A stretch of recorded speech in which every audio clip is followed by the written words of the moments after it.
This is Alabama Politics with Steve Flowers, an in-depth interview with Alabama's top political newsmakers. Now, from the studios of Troy University, here is Steve Flowers.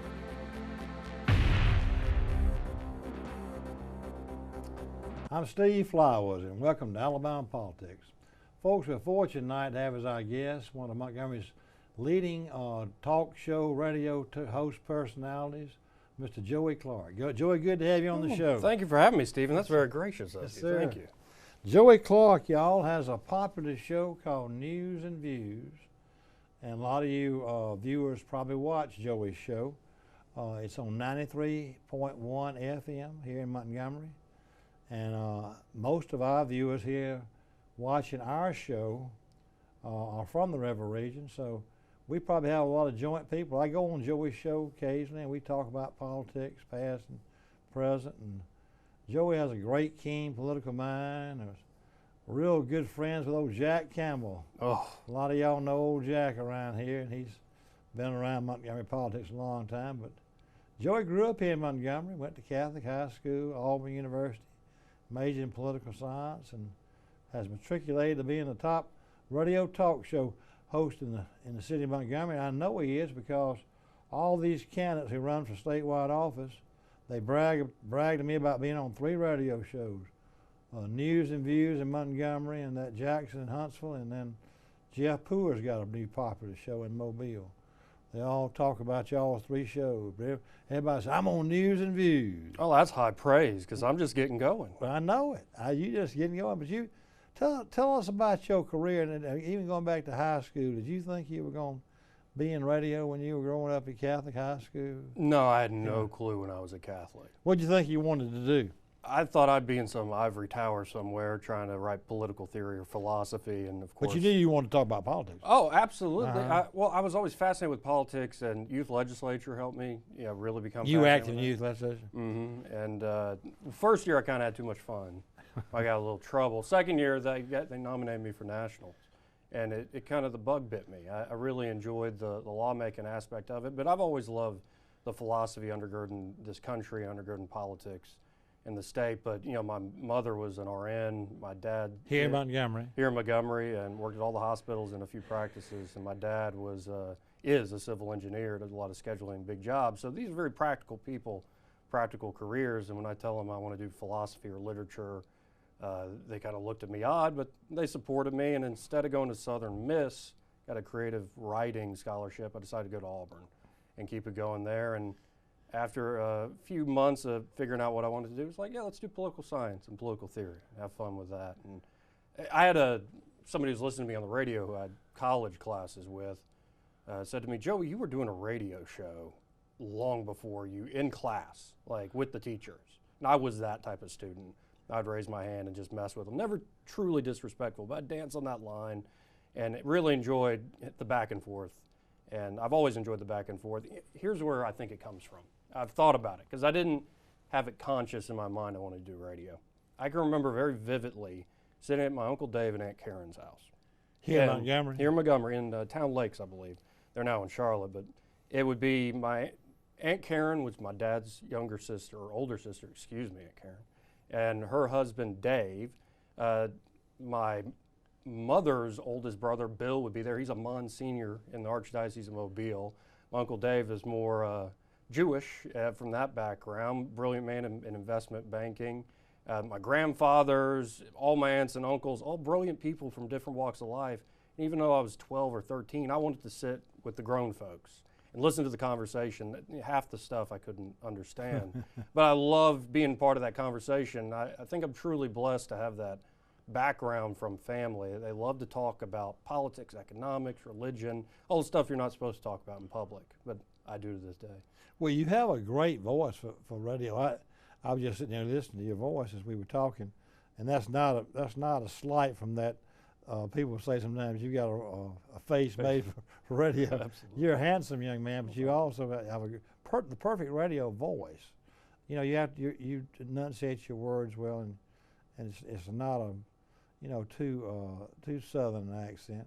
But anyway, that's so you kind of your friends at Auburn everything, thought you ought to being ready, thought you were headed that way anyway. Yeah, because I was already going back and forth with the teacher. I had this polka dot sock progressive feminist of a teacher, and I loved her classes. At Auburn. At Auburn, not because necessarily her beliefs, but I enjoyed talking to her and arguing with her. And a lot of the stuff, you see come down the road that's now national, I was seeing in college, and I'm a bit prepared for it. But yeah, I always enjoyed the back and forth.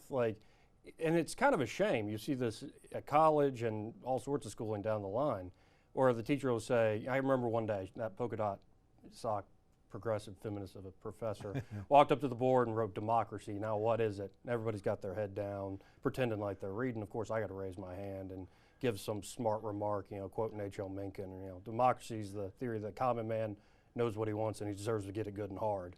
I don't know how much she appreciated that, but I was already, doing these sorts of things. But now, so you spurned a scholarship at Southern Miss and created. You must have been a good writer in high school. I do enjoy writing, and always feel like I had a gift for it. And it's kind of gone on the back burner because I focused on radio. I might have to get into it here in the near term. I do have. I joke on air the Alabama literati, but I think Alabama has a lot of great journalists and writers, and I'd like to throw my pen into the ring if time allows. But first you gotta work on what you got in front of you. Well, now you started with Jack Campbell, didn't you and Jack start together? Like, what year did you start working with Jack? Oh no, Jack and I only really go back about 2 or 3 years now. I started in radio with Dan Morris. Oh, you started with Dan then? Yeah, 10 years ago this month, because it's August, right? Yeah, right. 10 years ago this month. And then opened my big opinionated mouth and then started working with Greg Budell on News Talk in the afternoons. And then it went to, can I have an hour on Saturday, please? Big boss man, please. Gave me that hour. That hour became a nightly show, Monday through Friday. And then all of a sudden there was a change in the morning and about 2 years ago. And it was my opportunity to shine and working with Jack Campbell. You want to talk about learning Alabama politics. It was never my bailiwick, which is why it's an honor to be on here today and to hear candidates saying that. Because my head was in the clouds, so to speak, with the philosophy and then the big geostrategic arguments. I love geopolitics, but to learn state politics, I can't think of many folks better than Jack Campbell. As he says, he knows where all the bodies are buried because he dug the holes. So I'm working at it. That's right. When I'm on there a lot of times though, you get a lot of local issues too. True. Out of your calls, now you're on from when to when, 9 to 12? 9 a.m. to noon, yes. Every day, 5 days a week? Monday through Friday, yep. Now, so it's probably the most, now is Dan still on? He is not. Unfortunately, he's had to take a leave of absence battling cancer, and we love you, Dan. We hope you're doing okay, and a lot of people have been praying for him, but that's the nature of life. And but I mean, Dan taught me a lot too, especially from the Reagan stories. But recently, to speak to local issues, it's just been like you get baptized by fire. You start learning, get more focused. I hope in the next month or two to start doing town halls with newly elected city council member Ed Grimes here in Montgomery. And just starting to participate more. I've come down from that ivory tower and those plans of writing books and more like, people keep me grounded and these are good people here in Montgomery and you got to look out for them. That phrase that's bandied about all politics is local. In my mind, it's not that way anymore, but it should be. It should be local. And the more we can get back to sitting down at the kitchen table or at a town hall and speaking to folks, I think that's where real politics can be done instead of, what passes for politics on the national scene these days. How do you decide what topic you're going to kick off that day? Is it like whatever's on the front burner of the news, or do you start with national issues or local issues or state issues? It's usually, I tell other talk hosts or people want to get into it, the news cycle giveth and taketh away. So it is, you can have all the plans you want, and if the news cycle, something big hits, you got to cover it. But if, there are city council races going on or a mayor's race, we're going to focus on that. If there is a crime spike or what's going on with the pandemic, you got to focus on that. When the legislature's in session, there's more of a focus there. And then there's always time, like when you come on the show, sometimes we're just telling tales. We're talking about history, which I think is always useful to folks. So it's really a grab bag. I do a few things. I'll read the news in the morning, and I'll read mainstream sources, alternative sources, everything I can read. But then I do a lot of deep learning in the sense I'll read history books or economics books, and then whatever comes to mind as the callers start the conversation, that deep learning will show up. But I'll just pick whatever I'm feeling. People, I think, can feel it through the radio when you aren't genuine and you don't care what you're talking about. There's been some here in Montgomery, I'm not going to call any names, have been actually almost arrogant and rude to people. I mean, they're just mean-spirited. I'm not Talk show hosts? Yeah, and in the past in Montgomery, we're known to be, you're not known that way. You're known as amicable, but some of those guys have been sort of abrasive. I mean, I was on their show years ago, and they would just be real mean and arrogant to people. That comes with the territory. That's one style of doing it. And actually, I don't begrudge somebody for doing that. I'm a big wrestling fan. So it's like, and this is where people get thrown off. You like philosophy and wrestling? Yeah. And wrestling, you always have the bad guy, the heel. And I think a lot of talk show hosts love to play that role of the heel. And it can work. I think in a smaller market like this, especially where folks still get to know each other and you got to see people, I take more of an approach. I have a few rules. It's proportionality. So if somebody comes on and they're sweet and they're just looking for information, I'll try to help them out.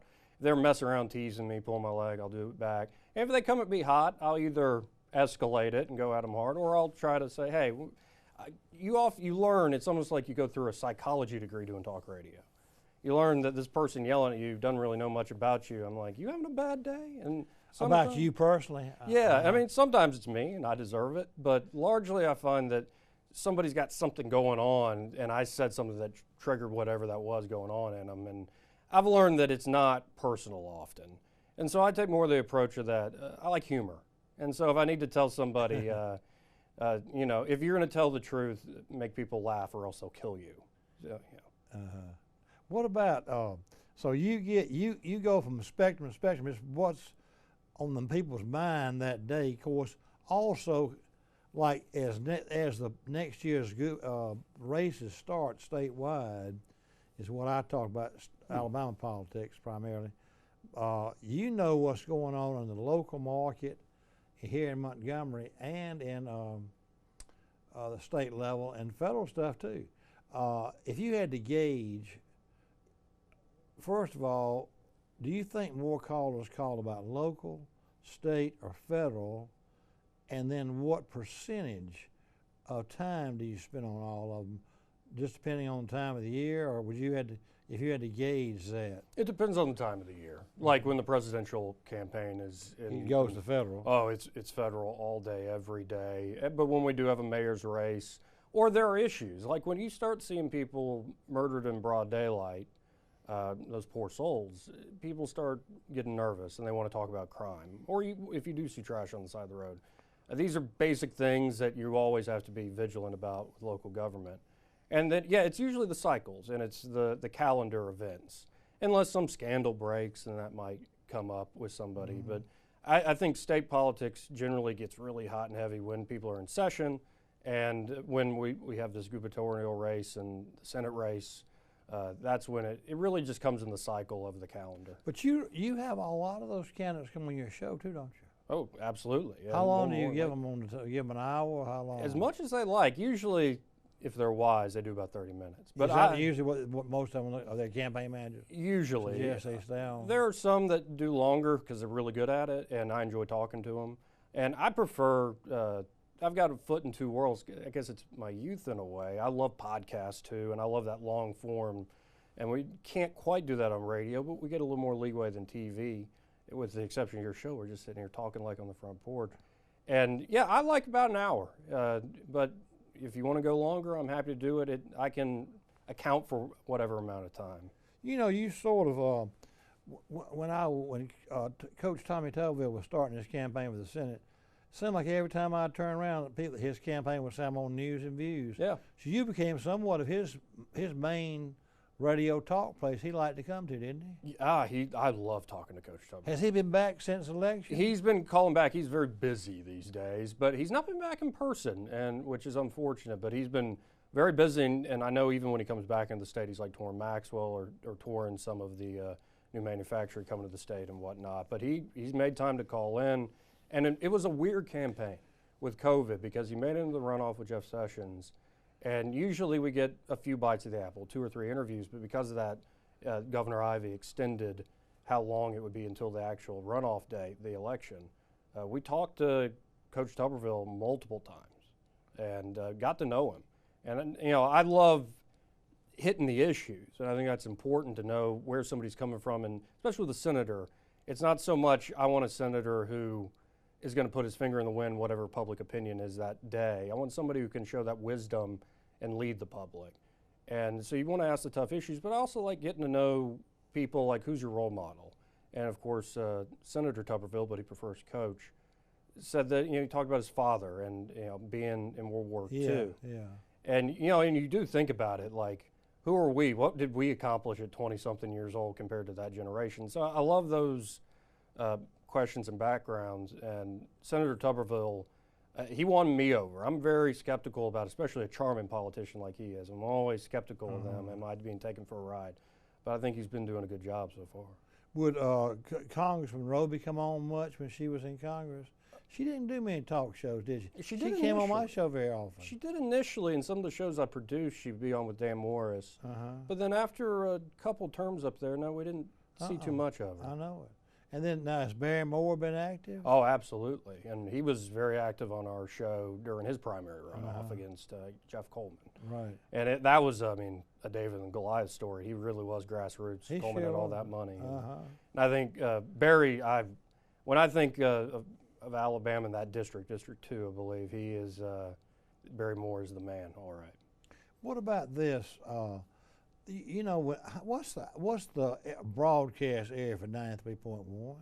Like, how far do y'all reach out, and where's most of your listening audience? Of course, Montgomery County. All of Montgomery County. And the tower's out of, it used to be out of Shorter, so it used to reach Auburn, where I used to listen before I started. You listened to the show from Auburn. I used to, when they had Glenn back on, he's the one who made me want to get into radio. But they've now moved the tower to Cusada, so we hit more of the northern part of the state. You got a great signal in Elmore and Autauga, and you can even, as you eke up 65, hear us almost all the way to Clanton, I believe. Well, now let me say this. Technology has gotten to such that you're really not limited to that, because I will have people in Birmingham listen to me on your show. Right. I'll have someone be texting me saying, I'm listening to you on the radio in Montgomery. Yeah, we have an app, a News Talk 93.1 app. Okay. And then you can listen online on our website, newstalk931.com. That's what they're doing. They're listening to it online. So if you listen to it online, you can listen anywhere in the country. Yeah, exactly. And we're international. Yeah, well, you are. If you that's what it is. They're listening online. Right. And it's usually a younger person knows how to do it better and everything. Exactly. So you can listen to any talk show. I bet you've got a lot of listeners in Birmingham. Yeah, and we've had a few move out of state, and even folks that got to go abroad, and they'll still listen through the internet. Is that right? Yeah, and radio, especially these days, because we are competing with podcasts and all sorts of other stuff. I approach radio like you make a new family member or a new friend at least, and so if you stick with folks, they'll stick with you. And then sometimes, like a lot of family members and friends too, like I got to leave you alone for a few months, and I'll come back to you. But they come back. You mean like they won't call you, or you won't listen to their call? Oh no, I'll listen to most anybody's call. But you'll see somebody who was calling for every day for weeks. Where'd they go? Did you and Eddie talk about it? Say, yeah. I wonder where so and so is. Oh yeah, and you get to know these folks. Some I never met in person, but you get to know them, and people write off folks too quickly. My dad taught me, and Dan Morris, followed up with this. Everybody's a potential teacher. And I can remember I was making fun of somebody in high school. My dad, he was not the taskmaster. He was not the enforcer. That was my mother, God rest her soul. And but one day he said, "Don't make fun of people who are having a hard time." And that always stuck with me. So I mean, some people deserve to be mocked, and I just try to do it without drawing too much blood at times. And always it's about having fun, and especially folks in power. They know it comes with the territory.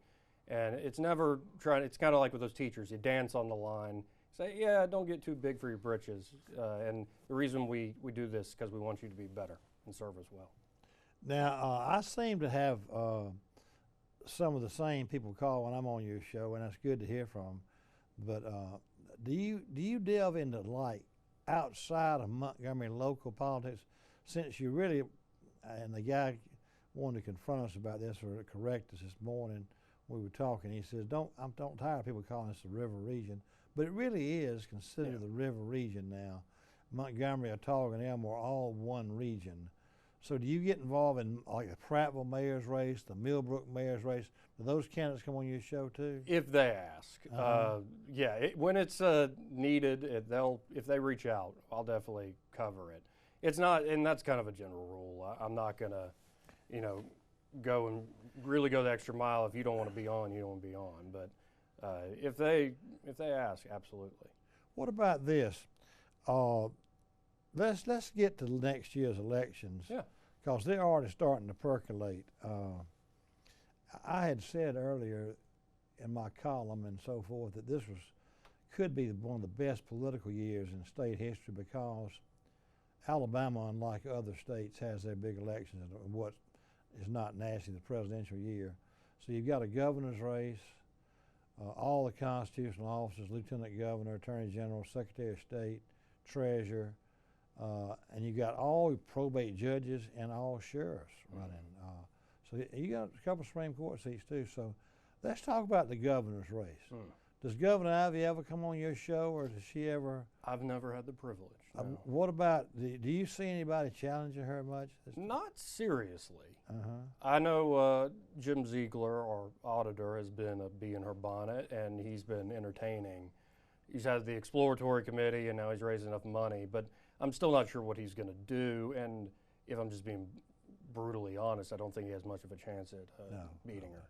What about Lieutenant Governor Ainsworth? He doesn't have much of a, does he ever come on your show? I've never talked to him either, no. And I'd be happy to talk to Governor Ivey or Lieutenant Governor Ainsworth, but no, it's just never come up. Does his name ever come up? I don't really know people who know who Lieutenant Governor is. Not often. I used to produce another show where it was a company, his brother worked for him, so I knew the Ainsworth kind of through more of a backstory in the family. But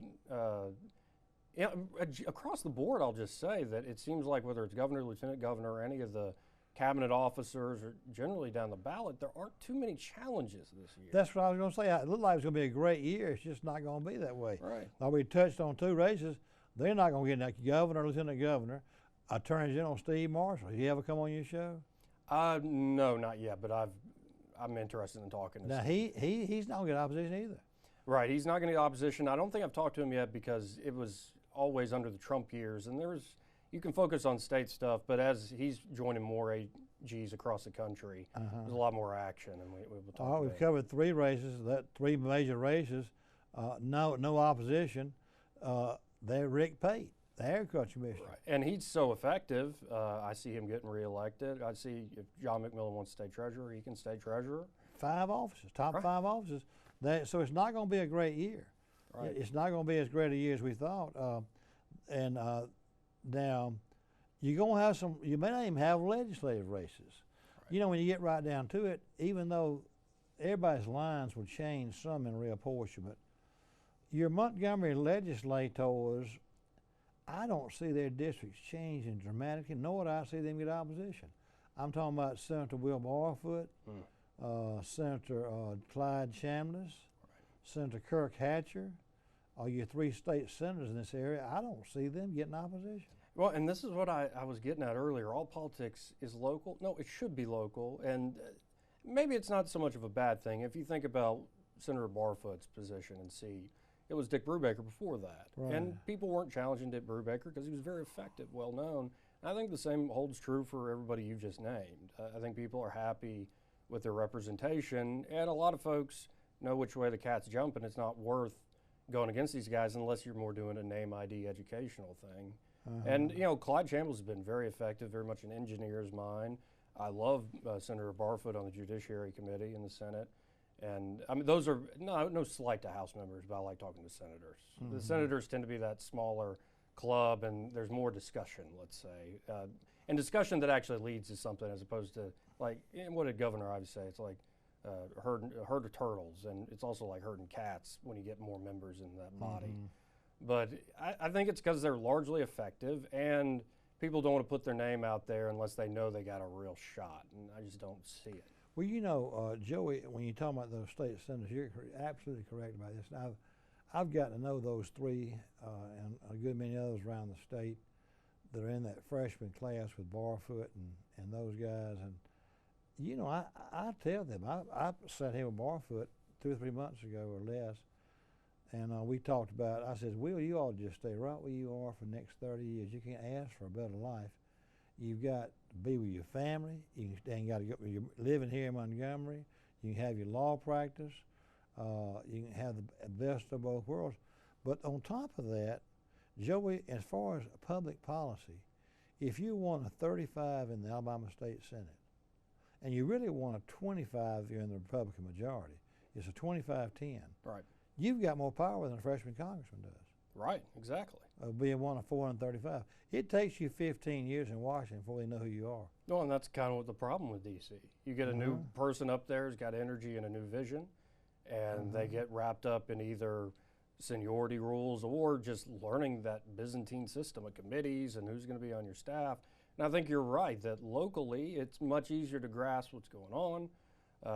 And yeah, I think it's wise to stay local, create a name for yourself. If there are ambitions to run for something bigger, that'll come in due time. Whether it's anybody, whatever position, state senator or a mayor of one of our great cities in the state, my position has always been do a great job in your current position. I think people get peeved at the idea that you're using your platform to jump to something else. Right. But it's all gravy if you just do a good job in your current position. And I've seen too many folks jump up to D.C. and then they get out.